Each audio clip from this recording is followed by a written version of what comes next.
Mhm. Okay, good afternoon. I'd like to welcome everyone to this week's edition of Imperial as One's interview series, Belonging, where we explore our lived experiences.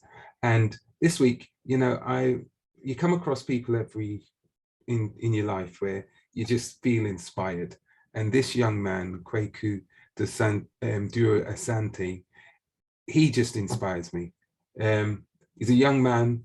He's a medical student. He's a street doctor. I'm not going to steal his thunder because he's got so much which I think he could share with us this afternoon. So Kwaku, I just want to say a big welcome and thank you for agreeing to be with us this afternoon. Thank you for having me. Thank you. It's a real honor to be talking. And yeah, I've kind of met Wayne, I think, in 2020, so June 2020. Yeah. And we kind of worked on a couple of things together, and it's been kind of amazing to see our relationship blossom over time. It's brilliant. Kwaku, I'm going to start off by asking a question with regards to where you got your sense of belonging. You're still a young man, right? You're still a young man. So we haven't got too much time to cover, but what I would like to just cover is, where did you get your original sense of belonging, sense of identity as you were growing up? So I'd say my sense of identity growing up kind of came from two places. So I was born and raised and still live in Southeast London. And I think a lot of like who I am, even till this day, kind of comes from where I grew up. So where I went to school. So I've always been educated in Southeast London. Mm-hmm. A lot of my friends, a lot of my family are from here. I think we have quite a strong culture in Mm-hmm. South London. I think that was like a massive kind of community for me growing up and still is today. And I think the other would be my Ghanaian heritage. So both my parents are of Ghanaian heritage. I actually lived in Ghana when I was 4 years old and came back to the UK when I was 5. So I lived there for a year and a half, and I can still speak the language now. I still eat a lot of Ghanaian food. Going to Ghana in a month's time. Went like 6 months ago. So yeah, like being Ghanaian is like a massive part of my culture as well. And I have a lot of Ghanaian family, friends. So yeah, that's I'd say were my two kind of sense of belonging growing up. So it's your South London roots, but it's your Yep. Ghanaian heritage. So tell me what it is about your Ghanaian heritage which has given you that sense of identity of who you are and belonging. Can you give us just a glimpse of that? Yeah, sure. I think that like I've always kind of grown up like although I grew up in the UK, like growing up in my household, like being Ghanaian and like our culture, the way we express ourselves, the food we eat, like our values were very much instilled in me, like from, when I was 3, 4, 5 years old. And I think that was kind of something that I've always kind of stuck with and still stick with till this day. Yeah. So yeah, like little things like always being respectful to your elders, little things like even like you don't pass something with your left hand. Just those were the things that were really like ingrained in me when I was growing up. I think my parents did really well kind of like integrating that kind of respect and culture in me, but also ensuring that I got a kind of good like British upbringing as well. So I think for me, I was very well able to kind of mix the two, which I think was kind of very beneficial for me as I've grown up and I've kind of moved out of home and gone to university and put myself in unfamiliar settings. Yeah, brilliant. I'm going to go into your kind of like early childhood or childhood in terms of growing up in the UK and going to school in South London. Can you give us a glimpse of what that was like for you in South London? Because we know the demographics of South London. So what was kind of like the expectations for you in school and outside of school kind of thing? Sure. So I think like what I say is that when I was growing up, like schooling, particularly from like my mum, was like, I mean, it's our culture, but it was such like an important thing. Education, my mum would always say like education, no one would really take it away from you. And so academic was something that was really kind of emphasized and kind of, yeah, a lot of emphasis on it in my household. And so, for example, like my mum would always like buy me books to do at home, like extra maths books, extra English books. And I'd like always, like, I didn't like it at the time, but I always have to come home and then do them. And if I do them, then I could be able to go out and play with my friends and go to local park and things like that. And I think that was like my at-home culture. I think at school, particularly my primary school. So I think I was doing okay. So I was like always in the top kind of half or top table back in primary school. But I think I was pushed, but I wasn't like pushed excessively. And I think my mum was always kind of like aware of that as well. Mm-hmm. So like at school, I was kind of like doing well. I think as a kid, when you're like one of the smartest in the class, I think you're just kind of happy with that. Yeah. And like, I think my teachers were kind of happy because I was above average. And I think that's all they really needed me to be. Mm-hmm.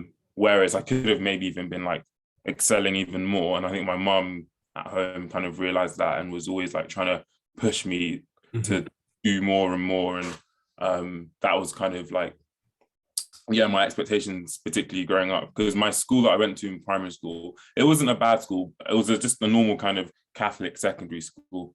And so there was obviously children of a wider range of kind of academic capabilities. And so I guess with teachers, you have to kind of cater to everyone rather than being able to push a particular kid to do as well as he can do.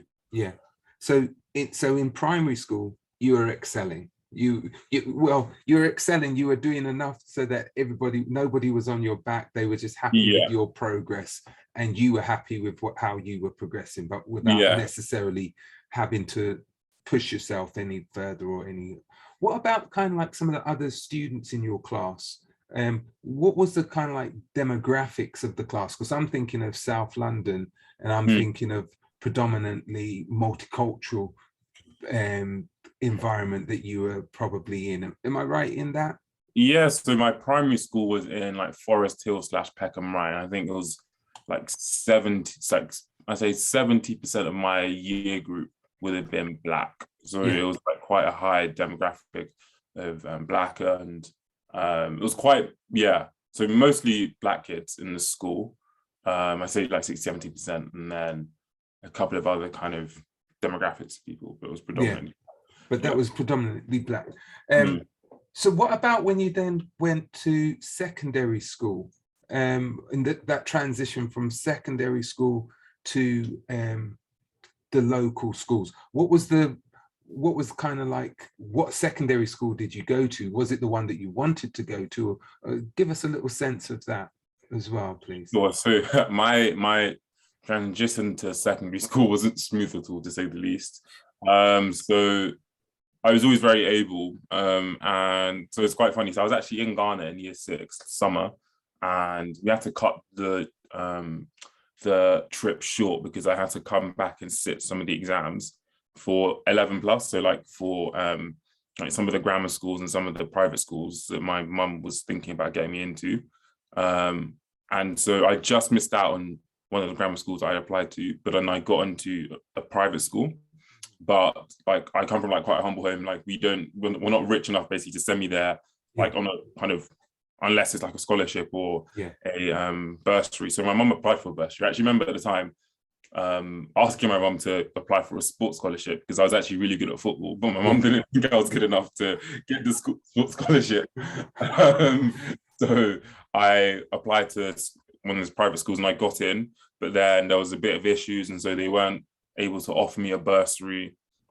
And so so the first 2 weeks of year 7, I didn't actually go to school because I didn't have a school, because I couldn't then go to that private school because my mum was trying to kind of like negotiate, talk to them, and they couldn't do much about it rather than offer me like a £15,000 a year place, which we couldn't afford.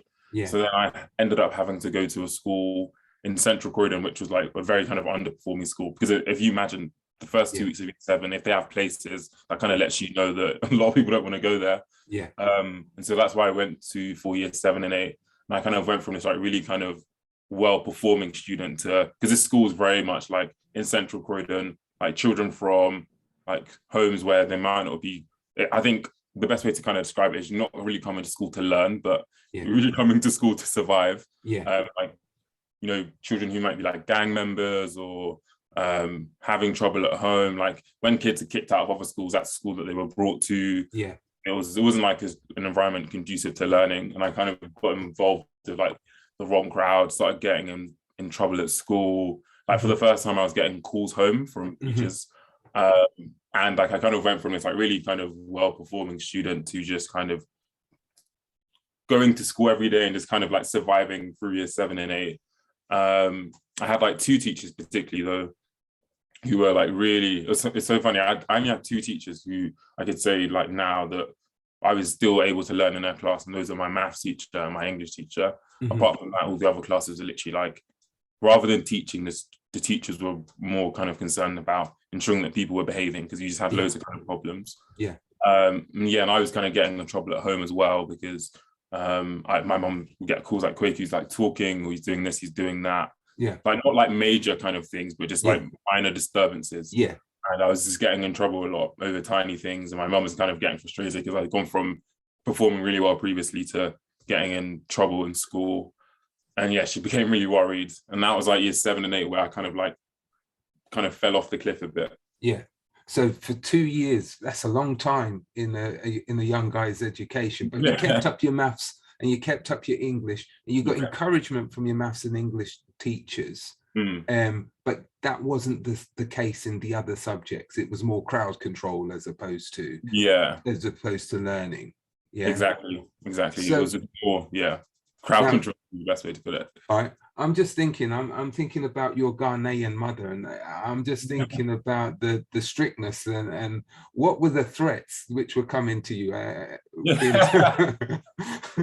So I think at first it was like, so I was playing football at the time, because that for me was either, when I left year 6, I either wanted to become a chemist or a footballer, because I was really good at football and I was really good in school. And obviously when I went to this new school, I kept up the football and didn't keep up the academia.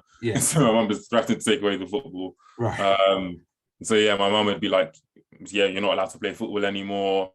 At one point, my mum was getting really concerned, so she even thought about taking me to school in Ghana, and like relocating me. Which is like, I think loads of us from our kind of background always kind of like threatened of that. That's like our biggest thing growing up as kids, like being taken back home, you get in trouble. Those are like the 2 things that my mom was like kind of threatening me, like taking away what I loved most, which is football, and then taking me back to Ghana if I continued to misbehave in school. So how did this cycle break then? Because you said that you were in year 7 and year 8, you were in this underperforming school. So year 9 is GCSEs. Well, it's gonna kind of like influence GCSEs, etc. What was the transition? What happened between year 8 and year 9, so that you're where you are now? So I was very fortunate that one of the schools that I don't know if I didn't get into, so I basically got a place at school called John Fisher, which is like, it was like my 3rd or 4th choice when I was applying to schools, but it's kind of like very strict on the basis of like religion. So I think 90% of the students have to be have their your baptism within the 1st year and your Holy Communion by like 8 or something. So it's very, very strict. And when I was in year 8, end of year 8, they had a place. So it's a Catholic school. And they offered me a place, and I didn't want to go at all at the time. I remember I was actually crying because I didn't want to leave my original school. But my mum was like, there's no way I'm letting you stay at the school that you're currently at. And so after year 9, after year 8, I was then moved to a different school called John Fisher, which is like this kind of school outside, a bit further out from Croydon. So in some area called Purley. It was a decent like state school. So it's not like it's not a super academic school, but like you can do well enough. It's not like a really underperforming school. It's above average. So I went there, and that was like a completely kind of new start for me. So like I met like my friends now, all my friends from John Fisher. I started like playing rugby. So I went from kind of going to school in Central Croydon to playing rugby against like Eton College, which is like a completely kind of different environment to be in. Like I just the worlds and like the people I was around is like basically changed drastically. Because like the school I went to in year 7 and 8 was like predominantly like, again, like ethnic minorities, like central Croydon really bad. And I went to a school where like I was mixing with people from like middle class backgrounds. Yeah. Like the worlds that I was kind of like navigating, like basically changed massively between year 8 and year 9. So just in terms of then the dynamics of the children who you were interacting with, those from your first school compared to those with your second school, are you in contact with those individuals now? I know you've said that you've got quite a number of friends who you're still very much in contact with from John Fisher's, but what about the first school? Do you know what happened to any of the students who you used to hang around with that, or were your peers then? Yeah. So I'm actually still like a lot. So when I had a friend from my year 7 and 8 school, like send me a photo of us, like when we thought we were bad in year 7 and 8, like us with our short ties, like. But yeah, I'm still very much like in contact with some of them. Like I went to like an event the other day, and I saw like quite a few of my friends from that school. Because what's happened is, like obviously with me, I've gone down like quite an academic route now, doing medicine at Imperial. Yeah. But with them, like because of the school that they went to, they wouldn't have gone down routes of academia, but they're all still doing really well. But they're just not doing, like, they haven't gone down an academic path. So a lot of them are like entrepreneurs, like DJs, like have their own events. So they're all doing well, but they haven't gone down like an academic route. Yeah. So they didn't get like all A stars at GCSE, but they're still using their brains and kind of being productive in different ways. Fantastic. So even though so it's kind of like it was gearing you up, it may well have geared you up for a different type of experience of life if you had continued in that school. Yeah, so, exactly. What then happened in terms of your transition from, because I want to get us, I'm just wary of the time, I want to get us to the point where you've done well, you did well. How did you do at GCSEs? And then, well, clearly you must have done well at GCSEs and A-level to be doing medicine at Imperial. But what was the expectation, do you think, from your teachers, especially the ones at Fisher's? What were their expectations of you, do you think?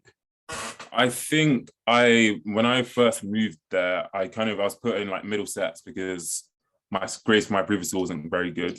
And I think when I went there, it was the first kind of time where I kind of was put in a place where all of a sudden, like even at St. Mary's, I was still like top of the class-ish, because I was still quite smart. And now I was put in a middle set, which was like very kind of unfamiliar to me. And like I'm surrounded by kids who the teachers probably deemed smarter than me. So I think that kind of drove something in me to kind of add like a point to prove. And I think all throughout my GCSEs, like year 10, year 11, I was only in maths by like the end of year 10 was I eventually put in top set. But everything else, like I was kind of like in second set, and I feel like I had a bit of a chip on my shoulder because I felt like I was a lot smarter than what I was getting credit for. And so I think me and my friends I'm still friends with now felt the same way. So sorry, I just want to cosset that in a kind of like question in terms of, you said originally it was a predominantly Black school. What was the dynamics of the demographics of the new school that you went to? So that was like, I'd say there were probably like 20 Black guys in my year. So it was a boys' school. It was like predominantly white. I say like 65% white. Still like a good mix of people from different backgrounds, but it was more like a high percentage of students, a lot higher percentage were white. So it's like so I went from being a majority in my primary school and first secondary school to being a minority at John Fisher. Did that impact you in any way, do you think? In the way that you saw and perceived yourselves, and the way potentially that the teachers perceived and saw you? I think at the time I didn't realize if that was the case. I think maybe looking back now, I feel as though perhaps there were biases which meant that teachers didn't believe me and my friends had the ability that we did at the time. Because like my friends and I, the ones I keep on referring to, one of them does medicine at Cambridge, and one of them did chemistry at Birmingham. But if you probably asked our teachers when we were in year 10, who are the smartest kids in our year, like we wouldn't have been within that bracket. And that's because like, I don't know if they just underestimated our ability or whatever it was, but we just didn't feel as though we got the credit that we were kind of due or felt as smart, basically. I think there were particular kids in our year who were always like, oh, they're the smartest, they're the smartest, they're the smartest. And they got a lot of the energy. And like, for me, I feel like I've always been really competitive. And so I always wanted to kind of like be with those people and like beat them and basically get better grades than them. Yeah. And which I basically towards the end of 11 was starting to do. Yeah. But I didn't feel as though I got the recognition, and that really kind of, well, I didn't see it at the time, but my mum did again, and then my mum said to me that I should move from John Fisher to a completely different sixth form. So for GCSEs, I did fairly well, and again, my teachers are quite surprised at how well I did. Yeah, especially comparatively to the school, because like it's not like a school where loads of kids are getting A stars, but loads of kids will get like A's and B's, and most of them will get C's. Yeah. But I got like a fair amount of A stars and A's at my GCSEs. Yeah. And then I felt, okay, like I've done well. From my results, say some teachers were surprised that I got some of the grades that I did. And I think for my mum, it was like a bit of a red flag, because she saw it at some of my parents' evenings. And then when she saw that they were surprised that I was getting the grades I got, she thought that this school was probably best for you to like really achieve your potential. Yeah. So I then moved to a different sixth form. So I moved school again. Yeah. All I'm saying is your mum was on the ball. Yeah. Yeah, my mum always has been. But yeah, I moved again for sixth form. And then that's when I went to, this was like another kind of quite affluent area. So like away from John Fisher, this is in Bromley. Again, like quite affluent, big sixth form, around 600 kids, and loads of us are external as well. So we moved there just for sixth form. And that was like the first time where I had like teachers who really, really believed like in my ability. Like, so for me, I always heard about the jump between GCSE and A-level being massive. So when I joined that new sixth form, again, being really competitive and like, so when I joined this new sixth form, there was something called Corgi, which is the Cambridge and Oxford Russell Group Initiative. Right. And basically I was left out of it because it was deemed that my GCSEs weren't good enough. And then in addition to that, I kind of knew that A-levels were a lot harder than GCSEs, so I'd have to work a lot harder. Yeah. And so when I went to sixth form, I kind of just hit the ground running. Yeah. And so like all my early tests, like I did really, really well in. Yeah. And my teachers kind of just saw that me and some of the friends that I talked about at Fisher, we all moved to the sixth form together. Right. So we kind of like a group when we got there, and we all just kind of just hit the ground running. Yeah. And so we became known as like, me and I'll name drop him, so Oliver, he one does medicine at Cambridge. Like me and him were basically like a duo, and one of my other friends, Ethan, and another friend, Morgan, we just used to like do all of our work together and like basically push each other, because we all did the same subjects. And we just basically just kind of like hit the ground running. And that's when I really began to like excel academically. And like a lot of my teachers began to like really believe in me. Like it was such a difference, because my mum came there for parents' evening, and she was having teachers like singing my praises, like saying he's really academic, he should pursue medicine, blah, blah, blah. Yeah. And that was like the first time my mum had seen like teachers believe in me as much as she had seen over the past years, probably in primary school. Yeah. So there was a combination of things. There was you having a friendship group who you all had a similar mindset. You all had the same drive, ambition. There was also the fact that, I suppose, the fact that you didn't get into the Corgi group, the Cambridge Oxford Russell Group Initiative, that was something else which was motivating you guys to say, you know, we need to stand out. Yeah. And on top of that, now you had teachers who also believed in you. Exactly. And that was like enough for me, because at that time, when I got my GCSEs, I literally remember being at my cousin's house on their computer and then looking at the spreadsheet on the student room and like comparing my GCSEs, thinking, oh, I don't know if I'm good enough to apply for medicine. Yeah. And then I was like, then getting teachers being like, you should 100% apply. Yeah. I like joined something called Med Prep, which is basically like my sixth form's like initiative to prepare people who wanted to apply for medicine. Yeah. Like I was very much like always there. And I actually built this really nice relationship with one of my teachers called Mrs. Han, who like I'm still very close with today. Yeah. Even though she never actually taught me, it was only just Med Prep. And they were just always kind of like singing my praises, even though sometimes I probably didn't even like believe it. It kind of like did so much for my confidence and my kind of ability to really, just like think that I can be at a university, like even just to apply to medicine anyway. Yeah. Let alone apply to medicine at Imperial. Yeah. It was just like teachers like that who began, and my mum, of course, who began to instill that confidence in me. So let me just ask one quick question, because I want to go on to kind of like the stuff which you're doing in terms of the street doctor. But there's one other question which I think is really important. on the day when you got your offer, the 2 points, 2 days where I want you to reflect on, the day when you got your offer from Imperial to come to do medicine, and then the day when you got your A-level results, what was the response of your parents, friends, and everybody on those two occasions? So when I got so it's actually funny. When I got my Imperial offer, I think my Imperial offer was my third medicine offer. I think I didn't have as much stress because I thought I'm going to med school, or I have an offer for med school. I think my Imperial offer was like the icing on the cake. But it's funny because I didn't want to go to Imperial because I'm a Londoner and I felt like I should leave London for university. Right. But Okay. I remember like everyone around me was like, "Great, you've gotten to Imperial. Great, you've gotten to Imperial." And I was like to my mum, "Oh, like mum, I'm not really sure if I should go to Imperial because I don't want to stay in London." And then my mum was like, "You're not turning down Imperial."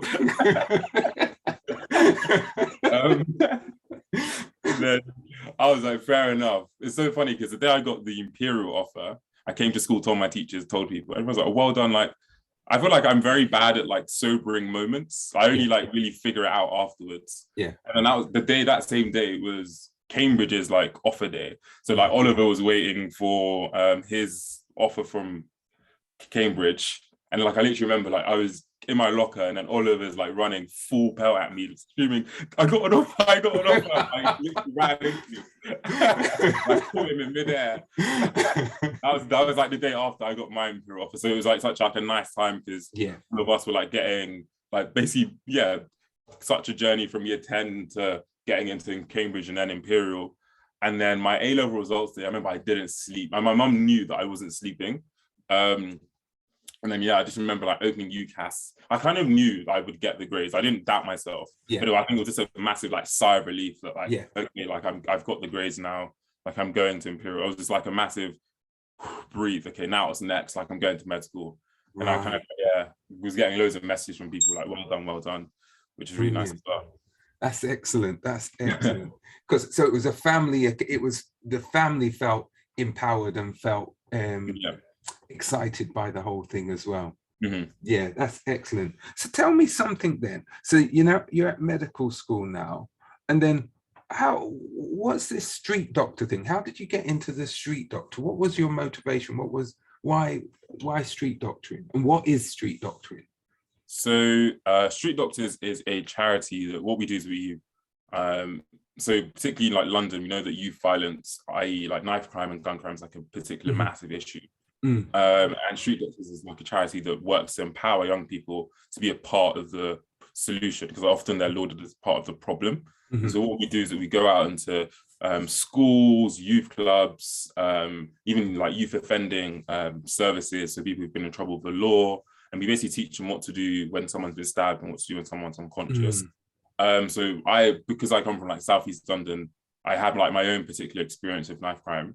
When I was in sixth form, like one of my closest friends, like his cousin was killed. And he was like, when I was in like year 10, when I first moved to John Fisher, like I wasn't always like studying. I used to play a lot of Xbox as well, and all of us would play Xbox together. And he like I was killed as like one of the guys that we play Xbox with a lot of the time. So like it really like impacted my inner circle because we just lost someone that we were clubbing with like 2 weeks before. And so like when I joined, and I think in my second year, Street Doctors wanted to open a team at Imperial because we have loads of teams dotted all over the country. I think there's around 400 volunteers. So I wanted to kind of, as soon as I saw it, I was like, this is something I should 100% get involved in. So I put myself forward, volunteered, and then straight away kind of put myself forward as the team lead. So I led the team for 2 years, which kind of involves like organizing sessions, making sure that we have enough people from my team who are going to attend them, just basically running the whole society at Imperial. I did that with another guy called Carr, so we were both co-team leads. I did that for 2 years, and I still volunteer now, but I'm not like a committee member, so I just volunteer and actually help in running the society now. So give us an experience of something which has happened as a result or of you doing the street doctoring when you've gone to the youth club. What's been the responses from the participants or the young people who you've engaged with? I think what's particularly why I feel like I love doing street doctoring, particularly where I come from, like being from South London and being from London myself, like inner city London, is that often when the kids see me, they don't even think that, like when we say, oh, we're med students and we're going to be doctors, they think, oh, they never like even think that someone who even looks like them or speaks like them could be doing medicine. And so like I feel like it's really kind of powerful when I go and I talk to them and I might just let myself down and be more kind of naturally me.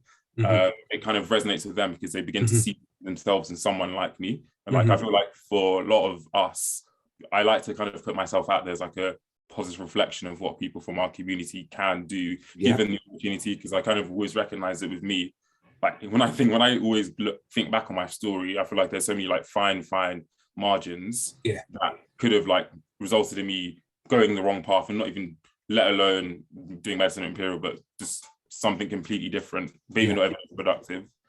And so often when we go to sessions, like I think we went to one in a youth club, I think in Ealing, and they'd had a session a couple of months before, and some of the volunteers had said that someone had been stabbed himself and knew what to do on himself.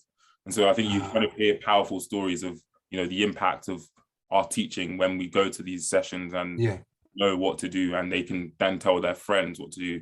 Obviously, we kind of know that we wish that they didn't have to know these skills. That's right. But if these guys kind of, they occupy spaces and navigate places where these kind of things are more likely to happen. So it's important that they know what to do should they find themselves in the circumstance.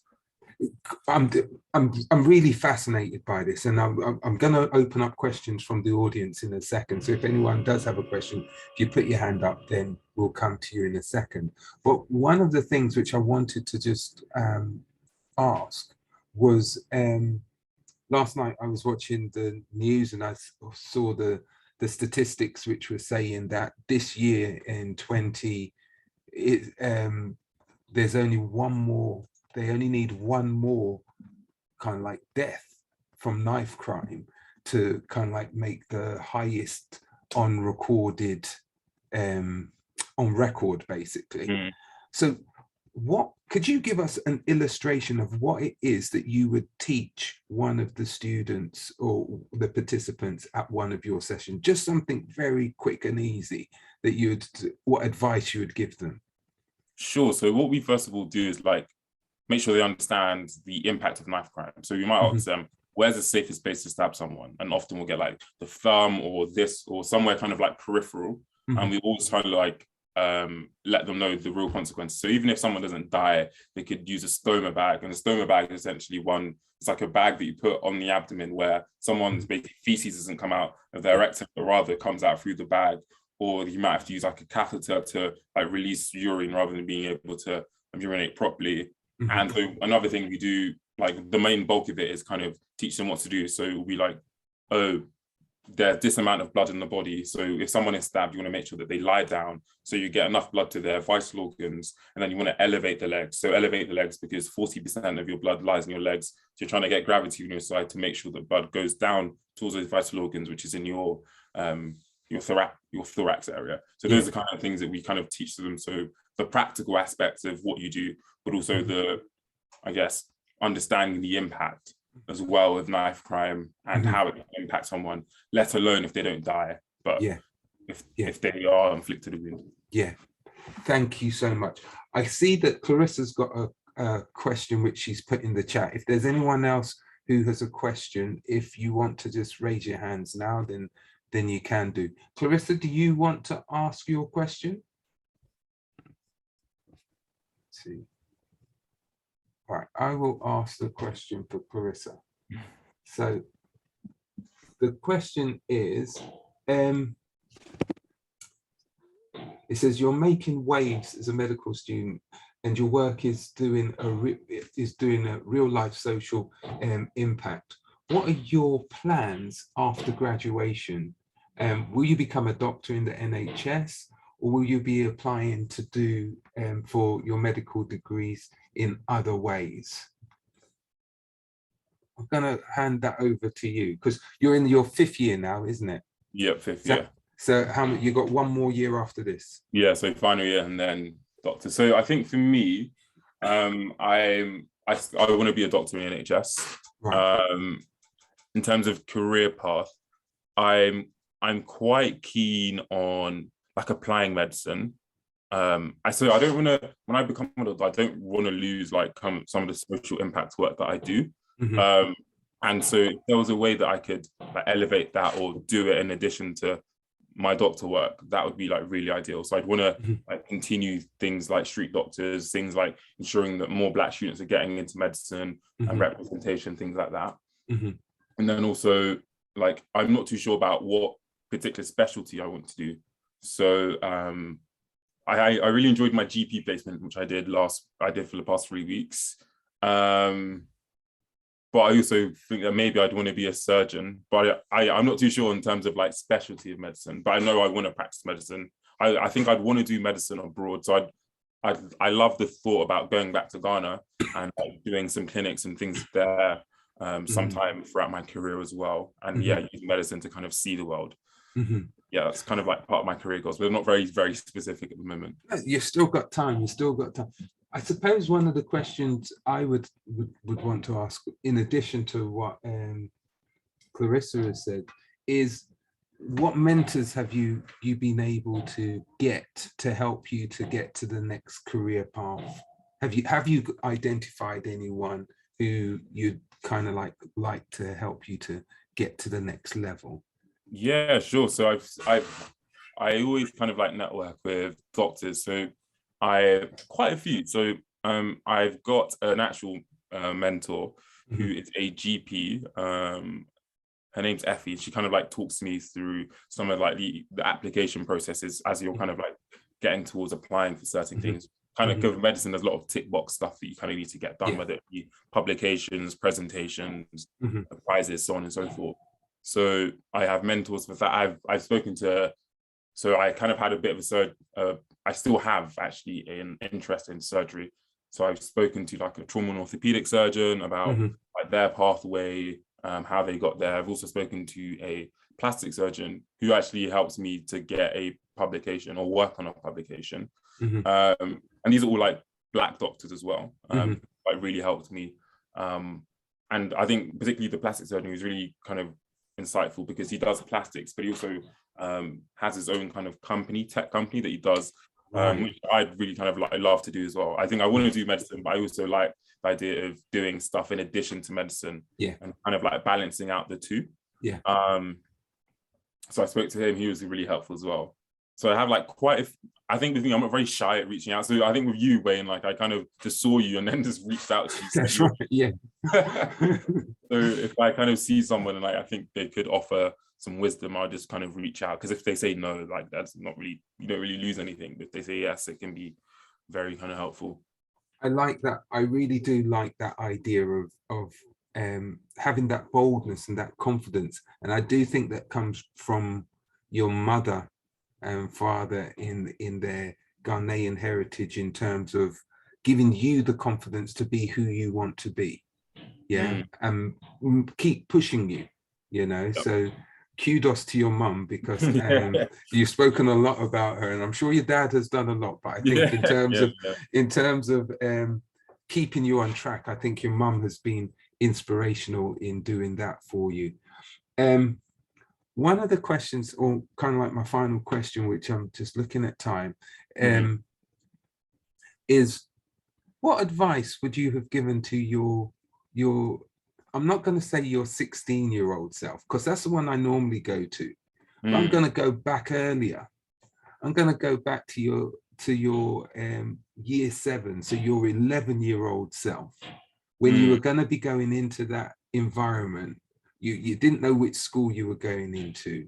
And what advice would you have given yourself when you think back now, thinking about what happened during those 2 years? Yeah, I think I can give a short answer and a long answer. Short answer would be listen to your mum. Listen to your mum. Long answer would be it would have been difficult, because I think often like, you're such like a product of your environment, I think. So it's really hard to like, I know even though I'd give myself that advice, it would have been really difficult for me to follow it at the time. Right, okay. Because like I wasn't around like the most conducive environment to learning and to like pushing myself. I would have said to myself, like, you're very able, and you know that, and don't like. I think when you're young, you're really like malleable. You're like a sponge. You want to fit into what everyone else is doing. I would have said to myself, like, you have so much that you're capable of. Just kind of, stick to what you know, stick to what you enjoy, and don't conform to what other people do, or don't even. I think I even had teachers who, at the time, like, I felt were particularly difficult on me or a bit unfair. And I'd say that, like, these are people who are going to be in your life temporarily, and you can't let them kind of affect your path and what's destined for you. So, like, stick the way, do what you enjoy, but also kind of be true to who you are and what you want to do. Brilliant. I love that advice. I've just seen a hand which has gone up. So I'm going to jump over to Christina. Did you have a question, comment? If we have time, Wayne, yeah, only if we have time. Yeah, go ahead. It's a quick question. I mean, this is great, Kwaku. It's great to hear everything that you've said, and it definitely resonates with me.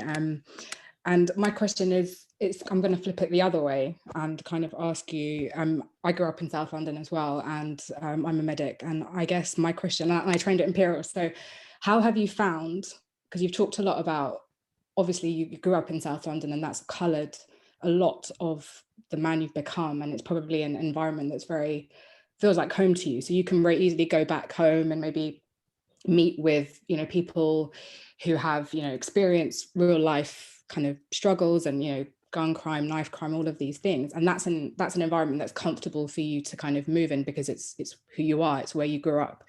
Flipping that the other way, how have you found assimilating to taking, the boy who grew up in South London and has experienced all these real life experiences and come to Imperial, and how have you assimilated to that, and how have you found that, I guess, because that's really interesting to me. It's so funny because, like, this question over the past like year, particularly the past like 3 months, I've like really been thinking about it. And so when I first joined Imperial, I have these conversations all the time. I really struggled to like know who I should be, because often when you training to become a doctor, I think everyone has this like perception of what doctors should be at, like what so on and so forth, and it's not like what I grew up doing. I think I kind of struggled to know what the balance was between conforming to what I believed I should be, and then also kind of wanting to stay true to myself and like my heritage growing up where I did grow up. And literally, like, I was going to talk about the fact I have a do-rag on now, like 3 years ago. Like, it took me so long to even wear a do-rag to a lecture, just because I didn't want people to like ask me questions, or for people to think I was like hood or little things like that. And I think it's been like such a journey for me to like accept that, like, I first of all earned my place at Imperial, and also that if people don't kind of see me as like the right representation of what a doctor should be, that's not on me, but it's rather on them. I think this is something I'm still working on at the moment, but these are the kind of conversations that I have with myself a lot of the time, and like a lot of my loved ones, so my mom and like my close friends and like some of my university friends, because we talk about this kind of thing all the time. I think it was very difficult at the beginning, but over time I kind of realized that it was basically too mentally taxing on myself, and it wasn't fair on myself for me to feel as though I needed to conform to other people's standards of me. And I think I'm still working on it, but I'm still trying to grow the confidence to be who I am.